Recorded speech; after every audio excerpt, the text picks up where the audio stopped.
After some grinding and sanding, I got the door handles to fit. So now everything there works. You can see how close it is. It's actually, you know, touching pretty much all around here. Got a little more space at the bottom. There's barely enough room because to take off the doors on this, you have to put a wrench in there and actually unbolt the handle itself off of. You can see it over there, the gold piece. You have to unbolt it from that to actually get it off, and there's barely enough room for that to work. So, happy about that. We got both the pods wrapped in the fleece now. Not the best job in the world, but then again, we're not professionals. So let's get to fiberglassing.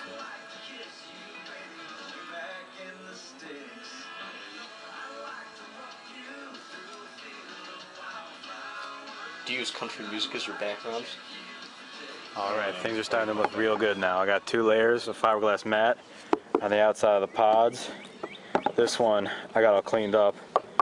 You can see they're going to be rock solid. Still working on sanding and bonding them. I got this one. I took my 3-inch cutoff wheel.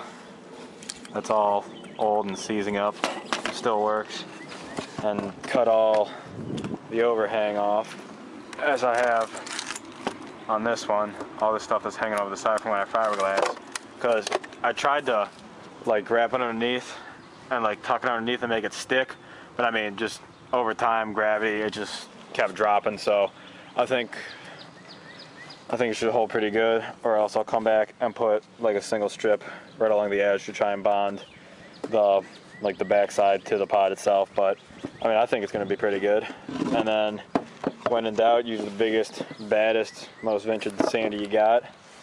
Knock down all the high spots. Still got a little bit of more precision work to do. Gotta get the Dremel cut out the middle. Call it quits for the night. But I got the pods just bolted up with 2 bolts loosely. So they're just sitting on the door a little bit right now. I can still move them around. But you know, you get the general idea of how these are going to look. And they stick out really far, which is my only complaint about this.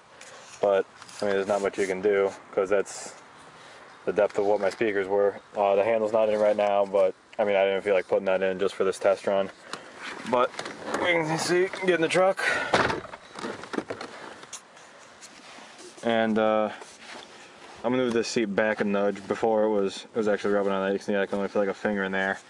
And I had the problem before where the glove box wouldn't open, and I still got that problem because once I added fiberglass, it moved this up, you know, more, because originally the ring was right here, so the door would move and hit that ring, but now it's hitting up here, which has even less room, so you still can't get your hand in there. I mean, I guess if my passenger wants to like open the door while I'm driving enough to get into there, but I mean, I don't really ever use the glove box when I'm driving, unless I got my sunglasses in there, but that's about it.